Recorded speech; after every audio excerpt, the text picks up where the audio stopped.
well, shit got cray.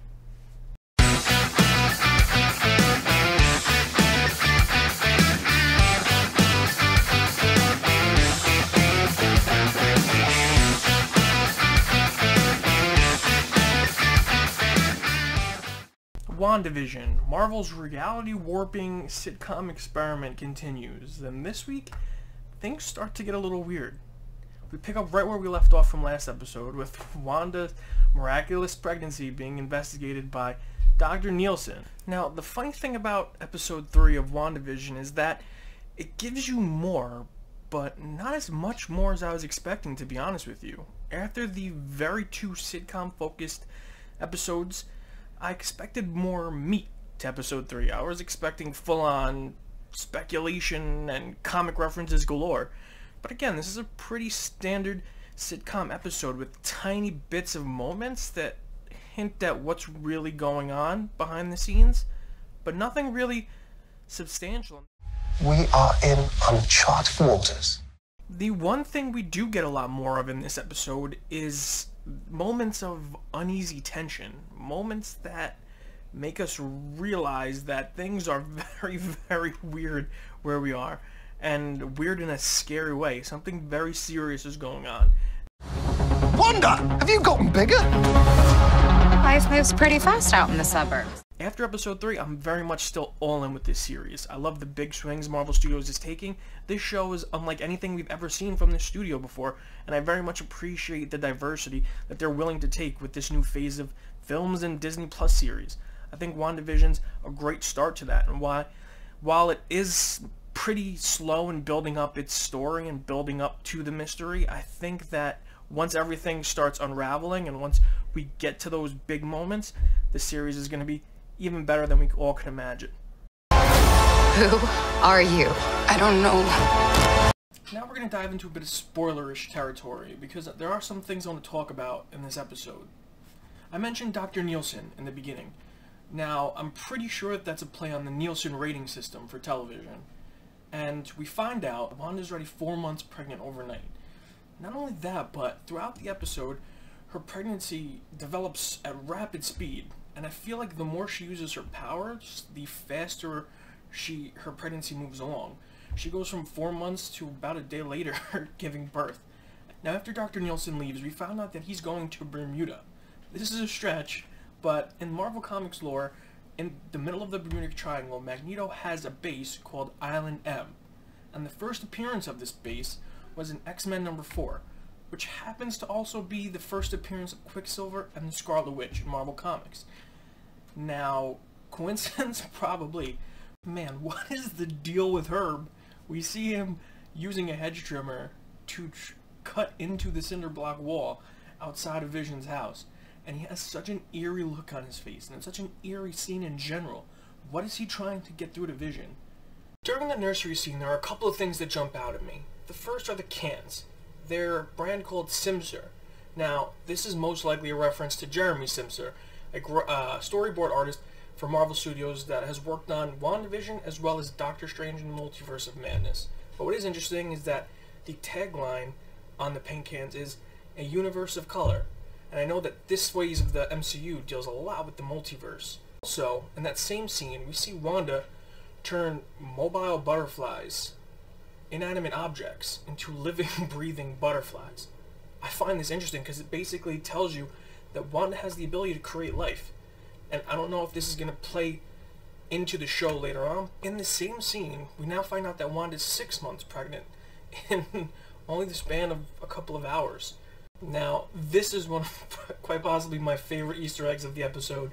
The doll that Vision is changing the diaper on to practice is a kitty carry-all doll from the Brady Bunch.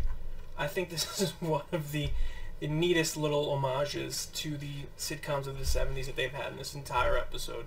Vision starts to realize that things are not as they seem in Westview. And when he confronts Wanda about this, she subtly reverses time, and the scene glitches a little bit. And I just have to point out that I think it's very fascinating. And it also tells us that Vision is unaware of what's going on, but Wanda has some sense of awareness. we get the third commercial of the series, which is a commercial for Hydra Soak Soap. And it says, when you want to go away, but don't want to go anywhere. The tagline at the end says, find the goddess within. I think these are both nods to our current situation. Wanda wants to get away, but she's not really going anywhere. She's creating her own vacation area, her own reality, and she is discovering that she's a lot more powerful than she was made to realize. Also, I want to point out that the box for the soap is shaped like a tesseract or a cosmic cube. The last 5 minutes is when things really start to build up. We have Geraldine coming over, and she helps Wanda give birth as Vision leaves the house to go find the doctor to help with Wanda's sudden-induced labor. Now, it's during this time that we see that Geraldine is wearing a sword pendant around her neck. The twins are finally born. We get the introduction of Thomas and William in this episode, and as Marvel Comics fans know, they become the characters of Wiccan and Speed, respectively, members of the Young Avengers. And when you have characters like Kate Bishop set to appear in the Hawkeye series, as well as Casey Lang suiting up his stature in the next Ant-Man film, you have to realize that Marvel is building up to the Young Avengers eventually. And it all starts with WandaVision. When Vision goes to take Dr. Nielsen home, we're given a line of dialogue, I don't think we'll get away after all. Small towns. So hard to escape. This ominous line leads us to believe that these people are trapped here, and no matter what they do, they can't escape this alternate reality, this world that Wanda has built around them. And then we see Agnes talking to Herb, as Agnes inquires if Geraldine is in the house with Wanda alone. We then find out that Geraldine is new to town, she has no husband, no family, and strangely enough, no home. So, while this is going on, Wanda is talking to Geraldine, and Wanda brings up the fact that she was a twin, and she has a brother named Pietro, and this is our first nod to Quicksilver, who passed away in Age of Ultron.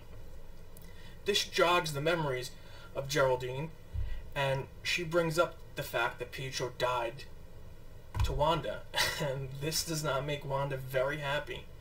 And we do get bits of dialogue where Elizabeth Olsen returns to using that accent, which I really loved, because it showed that her losing the accent throughout the films was a choice, was a coping mechanism of her losing Pietro, as opposed to just her getting rid of it as an acting choice. I think that's a nice retcon to the losing of the accent. We then cut back to Herb, as Herb tries to warn Vision about what's going on. Geraldine is dangerous because she knows that they are blank, and he can't get it out, but Agnes gives him this look like, don't say it. And it makes it seem like Agnes is really trying to protect the lie that they're living in, whereas Herb is trying to fight the program a little bit and trying to signal Vision that there's more going on. The episode ends with Wanda literally yeeting Geraldine out of her reality. Yeet! As we get this wonderful transition of the aspect ratio, and we see that Westview is an actual town being surrounded by this colorful barricade, this barrier that is being contained by a bunch of lights and military tents utilized by the organization known as SWORD, as a bunch of SWORD agents swarm around Geraldine. As we know, the character of Geraldine is actually Monica Rambeau, the daughter of Maria Rambeau from Captain Marvel, who in this series is an agent of SWORD. And in the comic books, it's interesting because she develops powers after getting bombarded by extra-dimensional energy. And during this episode, as she gets yeeted through this portal, she's encompassed with this red energy that Wanda gives off. And I wonder if this is the moment she gets her powers, or if we will see it later on in the series. But I can almost guarantee that we will see this at some point before this series ends. But that's it for this episode, guys. Like I said, there's not a ton of meat to go through, but there's a lot of speculation to be done. And until next time, catch you later.